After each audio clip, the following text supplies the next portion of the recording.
So today, COROS is expanding their product lineup with their new optical heart rate monitor accessory meant for existing COROS owners who want to get more accurate heart rate than what you can get on the wrist without necessarily having to wear a chest heart rate strap. Optical heart rate sensors on watches are definitely getting better and better with each generation, but there's still certain kinds of activities that pose challenges for these kinds of sensors like mountain biking, weight training, as well as high intensity interval training. And for those activities, that's where to get the most accurate results, it's best to wear an external heart rate strap, whether that be a chest strap or an arm heart rate strap. Now, it's kind of interesting that COROS is coming out with their own external heart rate monitor when there's already a lot of others on the market, but expanding the product lineup is always a good thing. Plus, they're actually utilizing the same sensor technology that's found on their Apex 2 and Apex 2 Pro sports watches in this new heart rate monitor, so it's kind of an easy path. So basically, what they did here is utilize the same 5 LED and 4 photoreceptor sensor from their Apex 2 and Apex 2 Pro sports watches and housed it into the strap that's meant to be worn on the arm. And for the strap itself, they're using a pretty nice material here, and it's been totally comfortable with everything I've been doing over the last week or so with it, like running, mountain biking, as well as weight training.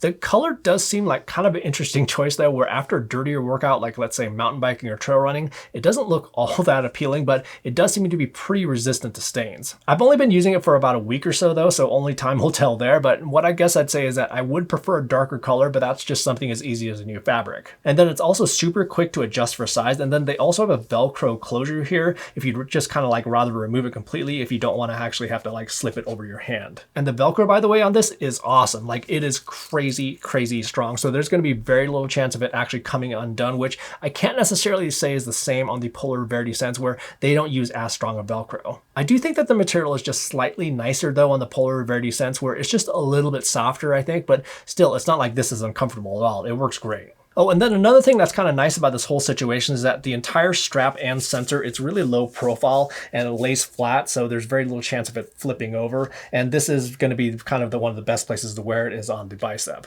And then when it comes to connectivity, this supports Bluetooth, but it doesn't have ANT+. However, it does have 3 Bluetooth connections, so you could pair it to your COROS watch, a bike computer, and your cycling training app all at one time. I really do wish it did have ANT+ on here, but at least there's 3 Bluetooth connections, which is kind of nice. And then it also integrates with the COROS smartphone app. So what happens here is that when you do pair it with the app, it'll then just be automatically added as an external sensor to your COROS devices on the next sync, which is nice. Plus, you can also check your battery status as well as your software version. Another thing that's kind of interesting about this device is that there's actually no buttons at all, so you don't actually have to turn it on or off when you start a workout or when you end a workout. It uses wear detection just like a watch would to sense skin contact, and it turns on the sensor when you're wearing it and turns it off when you take it off, and it's super responsive with that too. And then in regards to battery life, it has a 53 milliamp hour battery, and they advertise that it can be used for up to 38 hours of activity recording before you have to recharge it. And then it can be in standby mode for up to 80 days. And then it uses this little magnetic charging cable that I have right here.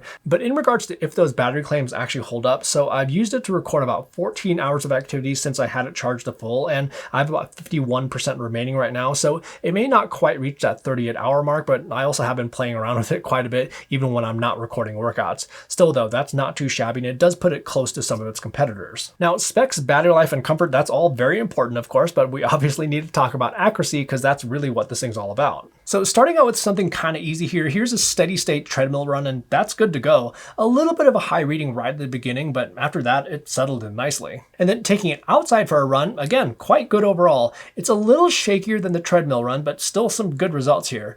Now, at the end of the run though, this is where I started to increase pace a bit and wanted to test out a little bit more wild arm swing, I guess you could say. And what we can see here is that all the optical heart rate sensors I was wearing actually started to get a bit more shaky, and the Polar Verity Sense actually got thrown off a little bit more right here, but the COROS heart rate monitor started to trail off a little bit at the end as well. And then when it comes to indoor cycling on this steady state ride, these are some pretty good results as well. It was a little bit more jittery than the other sensors I was using, and there was also this one blip right here where it was about 4 beats per minute low, but still, this is just fine and very usable data. Now for some intervals, here's an indoor bike ride just to test the responsiveness. The blue line that you see, by the way, is the Suunto vertical, so we can just go ahead and ignore that one. But for the COROS heart rate monitor, that's an orange, there was this spot right here when it increased heart rate rapidly where it did lose the plot for a few moments, but then it got back in line. But you can also see that it was a little bit shaky here as well, and wasn't quite as solid as the Polar Verity Sense or the Polar H10 that I was wearing. And then at the end, for some strange reason, it had this kind of momentary spike. But moving outside for some road biking, this was super solid here. That's actually a great result out of the COROS heart rate monitor. But then on this ride, there were actually a couple spots from both the COROS heart rate monitor as well as the Polar Verity Sense where, like here, the COROS heart rate monitor had a bit of a spike, and then here where it dropped out for a second or so. But then here, the Polar Verity Sense had a spike, and then at the beginning, the Polar Verity Sense kind of missed the boat a little bit for some reason. But when it comes to mountain biking, this is where I did see more wandering though from the COROS heart rate monitor.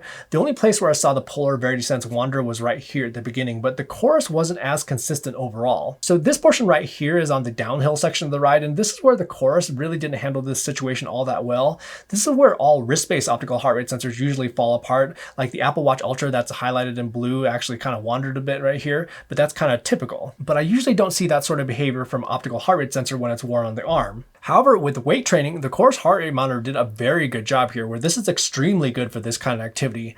On these bicep curls at the beginning, we see that both the COROS heart rate monitor as well as the Polar Verity Sense were a little bit slow to respond, but that's just kind of the nature of optical heart rate sensor technology. But overall, they did track the trends quite well, and the COROS heart rate monitor also did a very good job at the high intensity intervals at the end. Overall, I'd say that this heart rate monitor is producing some good results, but maybe not quite as good as the Polar Verity Sense, mainly because of that example with mountain biking as well as those intervals indoors. But I do also want to mention that I found that placement can have an impact on accuracy. So in all those previous examples, I was basically wearing it right here on my lower bicep, kind of like in the front right here. But on one road ride, I decided to actually wear it kind of like up here on the upper side of my bicep, and these were those results. I can usually place the Polar Verity Sense almost anywhere on my arm and get pretty consistent results. So I think placement is going to be important with this sensor to get the most accurate readings. So where does that put the COROS heart rate monitor? Well, I very much like the convenience of the wear detection where it just automatically turns on and off when you wear it and just turns off when you take it off. That's awesome. And I also really like the low profile design where it doesn't get snagged on clothing.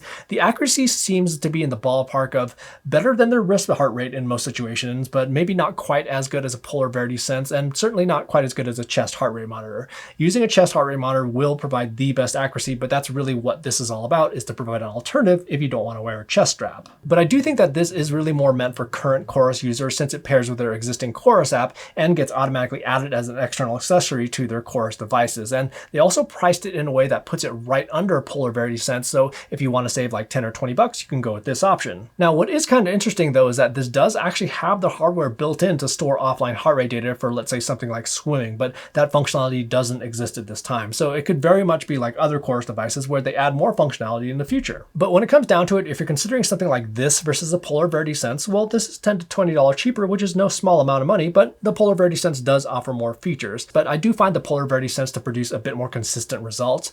The drawback with the Polar Verity Sense though is if you are a COROS user, then you have to go ahead and download the Polar Flow app for updates, but you do also get swimming heart rate, at least at this point in time with the Polar Verity Sense. However, that swimming heart rate functionality and data are kind of housed within the Polar ecosystem. So again, if you want kind of everything into one place, that's where this more comes into play. Anyhow, those are just my thoughts on the new COROS heart rate monitor, but I definitely want to hear from you as well, especially if you're a COROS watch owner. Is this something that you're interested in? Definitely let us all know in the comments section down below. And on your way down there, if you found the information in this video useful, do me a favor and quickly hit that like button and subscribe to the channel for plenty more sports tech videos like this that are coming soon. Thanks so much for watching, and we will see you in the next video.